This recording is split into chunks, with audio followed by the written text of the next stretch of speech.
Hi, Neil. Hi, How are let you me. doing?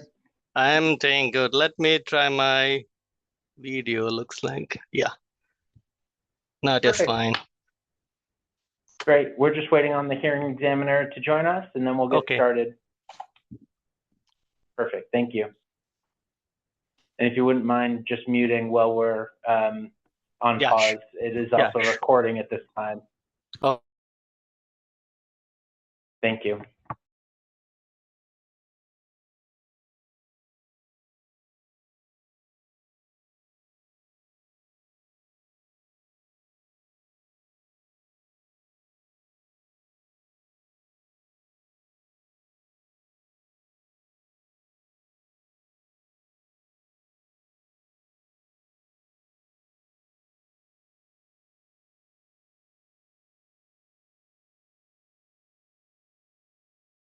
Hi, Kristen. I wasn't sure if that was Mark trying to come through or if the panelist invite didn't work. Am I able to be heard now? Yep, I can hear you, Mark. Okay, I am sorry. I'm not sure why we're having trouble recently with setting up for hearings. It's curious. Anyway, I'm sorry for that delay. Um, Mr. Hunter, are we otherwise ready to go? Or Ms. Hunter, sorry. No problem. Yes, I believe we are ready to go. Good. I apologize all the way around. So let's put us on record.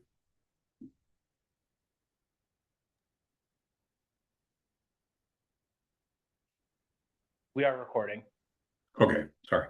Good afternoon, Mark Scheipmeyer, the city's hearing examiner. I've been asked to convene a public hearing to consider a special use application presented by Mr. Kumar, who is present on behalf of the Thurston Hindu Temple and Cultural Center, which requests a conditional use permit to establish a church facility within an existing 1,562 square foot suite located within the building at 210 Tumwater Boulevard, Southwest in the city, and it bearing the city's numbers TUM 25-1198 and TUM 25-1522.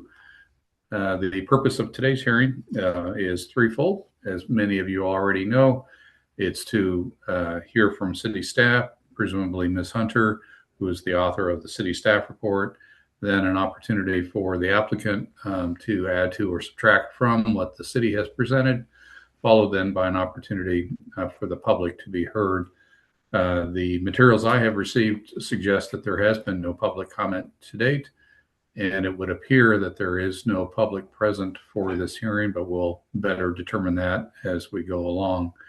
Everybody who does testify today will do so under oath. That includes city staff. And so that would begin with Ms. Hunter, who I do not believe we have dealt or worked with each other before. And again, my apology for the beginning part of this. So good to meet you. And let's get you sworn under oath. Do you swear or affirm to tell the truth, the whole truth, and nothing but the truth? I do. Thank you. And so go ahead and any presentation you wish to make. Great.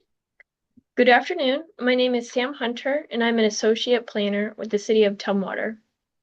Before you today is a request to establish a church within an existing 1,562 square feet suite located within a larger 6,000 square foot building. The proposed change in use requires a conditional use permit and site plan review approval.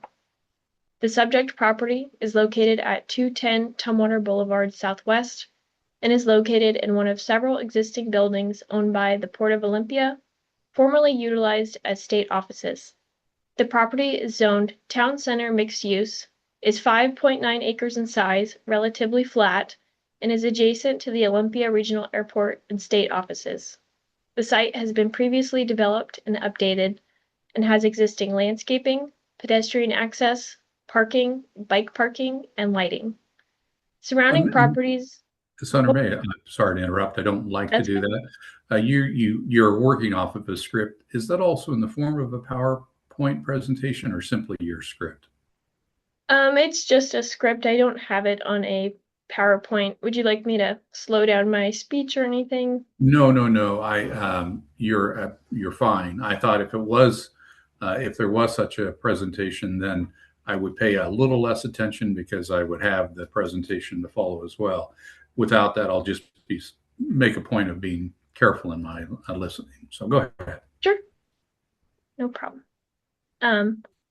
Just pick it up here. Surrounding properties are zoned town center to the north, east, and northwest, and airport-related industrial to the southeast. The conditional use permit application was deemed complete December of last year, and a notice of application was issued on December 26th, 2025. During the public comment period, the Squaxin Island Tribe, Confederated Tribes of the Chehalis Reservation, and Orca responded to say they had no issues with the project. The project was deemed to be exempt from SEPA and transportation concurrency. The notice of public hearing was mailed February 13th, 2026 to property owners within 300 feet and applicable regulatory agencies. A sign has been posted on site and the notice published in the Olympian. The project is in line with the City of Tumwater Comprehensive Plan, Economic Development Plan, and Transportation Plan. Responses were provided by the applicant to respond to the conditional use criteria and church use specific criteria within Tumwater Municipal Code Section 1856. Staff agrees that the conditions for approval have been met. Churches require site plan review and conditional use permit approval from the hearing examiner within the town center mixed use zone district. The project does not propose any new landscaping or additions to the building area. Building permits from 2012 through 2015 were submitted to update the site to meet code standards at the time. A tenant improvement permit was submitted in 2025 to split the larger 6,000 square foot structure into 3 separate suites and included interior and exterior updates that have been reviewed and approved to meet design guideline requirements. The existing parking lot provides 236 parking spaces, with the proposed and existing uses utilizing 177 parking spaces total. Parking provided with the existing overall development is sufficient to accommodate all existing uses and proposed uses on the lot. Lastly, the property is within the Aquifer Protection Overlay District. Church uses are not restricted in this overlay, and so no additional conditions apply. Based on this review, staff finds the conditional use permit and site plan review with conditions are consistent with the Tumwater Comprehensive Plan, Municipal Code, development standards, and city policies.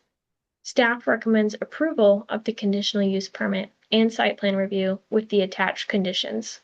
I'd be happy to answer any questions at this time. Just a few, Ms. Hunter. Your report's well laid out, very easy to follow and understand. Just a couple things.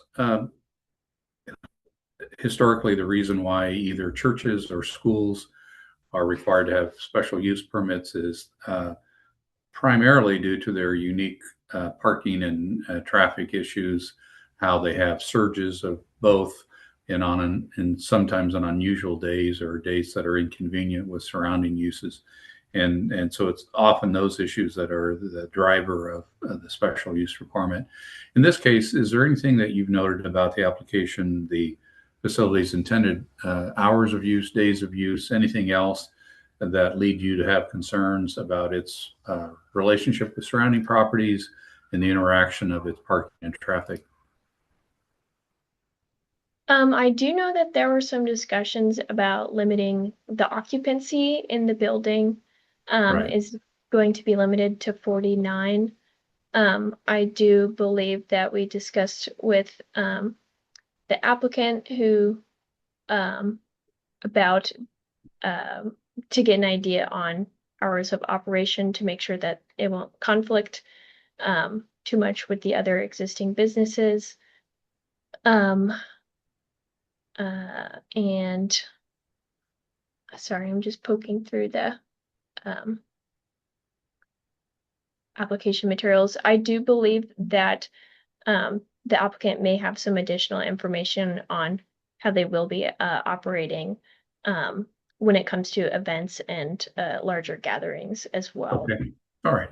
I'll reserve that question to Mr. Kumar in a minute then. Secondly, there have been some interesting tugs of war between the city and the airports as to activities within the airport overlay. Now, I know this is property owned by the port, and so I assume that you haven't run into resistance from it. But just briefly, in reviewing this project relative to the airport overlay and all issues relative to the airport, have you run into anything that's noteworthy?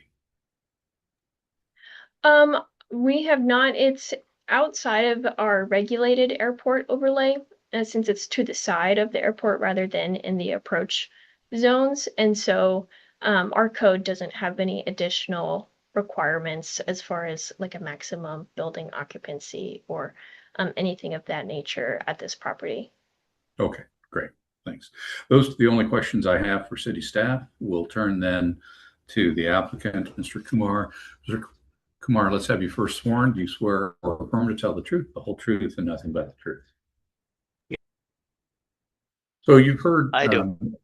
Thank you. You've heard Ms. Hunter's testimony. You've heard the questions I have posed. As a general point, are there any things that you would like to speak to regarding your application? Yeah, actually, regarding the gathering in Exhibit 8, we already mentioned in that our temple will be operate only 2 hours in the morning time. It is 8 to 10 a.m. and the evening hours is also 2 hours, 6 to 8. And normally in our temple, people come and go kind of thing. We don't gather together and do the offering or prayer at the same time. It's hardly that whenever the kind of major festival comes, then we are anticipating that maximum people will come as a 25 to, 5 or 6 families will be there. And if you are counting 4 members in a family, then maximum it will go to around 30, because our community is very small in this area. So that's the reason we are counting like that. And that's the reason we are going with the smaller place, which is not very big in nature. So I would like to add that one only in here. So we don't anticipate that the parking will be a problem. And those hours, are those 7 days a week or are there days? Yeah, it is a 7 day a week. Yep. Okay. We open every day, because we have to do some kind of prayer every day as per our belief. So we keep it open for, but normally during the weekdays, nobody comes. We just do and is it, to better understand your procedures, is it that it's not open outside of those hours, or that's simply the hours that your participants wish to come? No, it is not going to be open. It will be closed during the rest of the time. So the rest of the time it is physically closed. Yes. Oh, okay. No activity will be happen at that time. Besides working hour. All right. Good to understand. That helps explain the questions I had posed to Ms. Hunter. Gives me a good understanding of your proposed operations. And I assume that you have not received anything in the way of public concerns or comments separate from what the city has received. Anything that you've gotten, or have you had any interaction with nearby businesses or other property users? Oh, is it question to me? Yes. Yeah, no, I will say that I do very welcoming. Next door is a kind of fitness club. They are very happy, and they are telling why you guys are taking this long to get in. So they are very happy in that way. I will say in that way. Okay, good. All right, those are the questions I have. So thank you, Mr. Kumar, for that testimony. We'll turn then to the public hearing portion and see if there are any members of the public present wishing to be heard. Ms. Hunter, Ms. Merriman, are any of staff, are there any indicators of there being public present wishing to be heard? There are 3 people in the attendee area. I can just ask them if they would like to speak, just to make sure that we've covered all opportunities. There's no one in the Sunset Room itself. Okay, no one's showing on my screen, and therefore, if you want to go ahead, Mr. Baruch, and inquire as to whether anyone wishes to be heard. Okay, I'll just open it up for Britt. Britt, do you have any public comment you would like to make? No, thank you. I do not. I'm with the Port of Olympia, and we are in support of this permit. Great, thank you. Is that the same Thank you. for Jesse? Yes, if you can hear me, I am in support as well with the project. Thank you. And Prow, did you have any public comment you would like to make?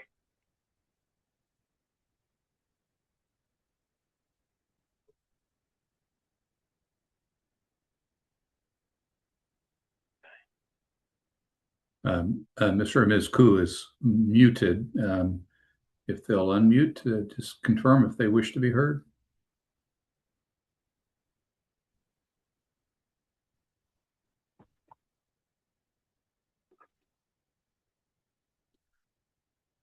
I assume that's at the speaker's end, not at the city's end. Is that correct, Mr. Baruch?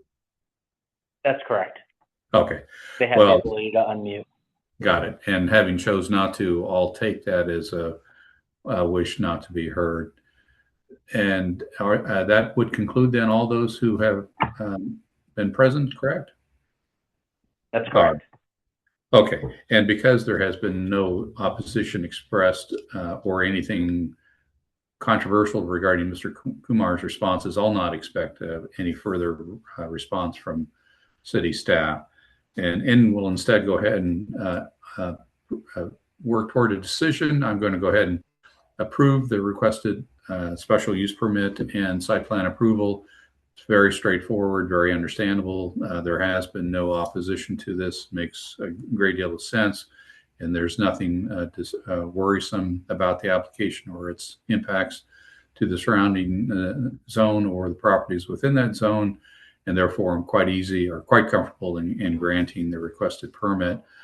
For your benefit, Mr. Kumar, I need to do that in writing. And so I have orally approved the request. It needs to be reduced to that written form in order to be effective.